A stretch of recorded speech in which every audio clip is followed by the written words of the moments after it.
Assalamualaikum. Okay guys, hari ni saya nak buat part ketiga berkenaan dengan checking kereta dan semasa dapat test drive. Okay, so semalam saya dah buat part kedua punya berkenaan dengan enjin. Saya ingat nak buat sampai gearbox. So video terlampau panjang. So saya akan buat part ketiga untuk gearbox saja. So minta tolong share kat kawan-kawan. Kalau rasa video ni bermanfaat, jangan lupa follow saya guys.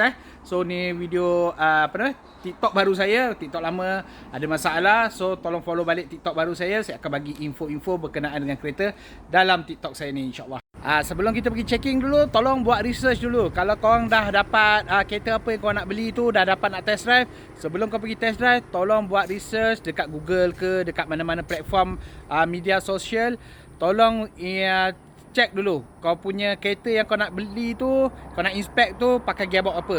Gearbox ni terlampau banyak, ada CVT, DVT, AMT, 4MT, ada banyak sangat model of gearbox. So tolong checking, tolong check juga gearbox kau tu berapa speed, 5 speed, 7 speed, 4 speed.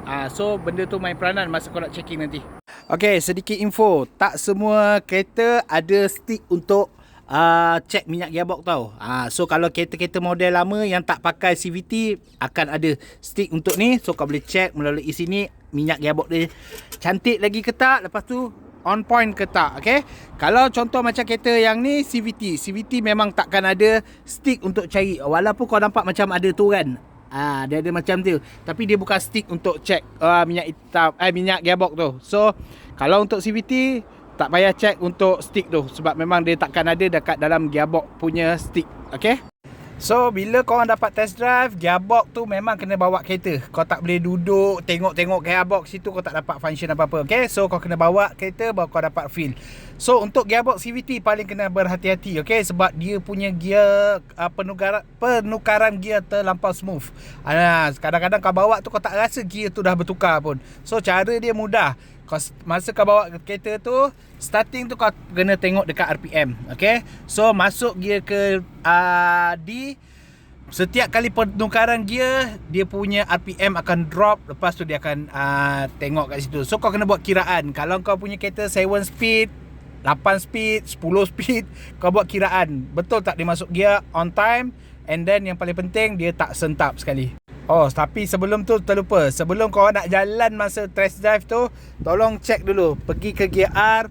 Okay, tengok gear tu ada sentap tak masuk tu. Okay, kalau cantik, tak ada, pergi ke gear D pula. Dia masuk gear D tu cantik tak? Ada tak sesentap dok sekali tu? Kalau tak ada, cantik tu.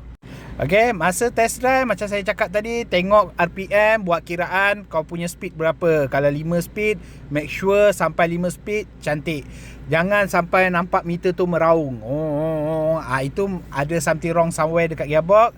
Kalau ada sentap tu pun antara punca tak smoothnya gearbox kau. So untuk gearbox ni saya tak boleh tunjuk masa drive, takut ada violation. Sebab sekarang TikTok terlampau sensitif sikit. So saya tak boleh drive kereta sambil buat video, takut ada masalah nanti. Okay, so harap korang faham je melalui video apa yang saya cakap. Kalau korang rasa tak faham, boleh try panggil siapa-siapa yang tahu pasal kereta untuk test drive kereta tu.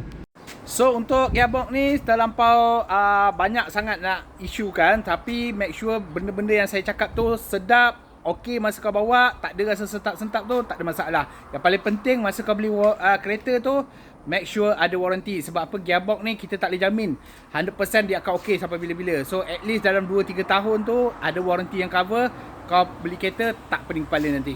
So kalau kau nak video part keempat, komen part keempat saya nak. Saya akan buat video part keempat. Kita akan sambung lagi bahagian suspension pula. Apa yang kita nak check, macam mana kita nak check untuk suspension ni.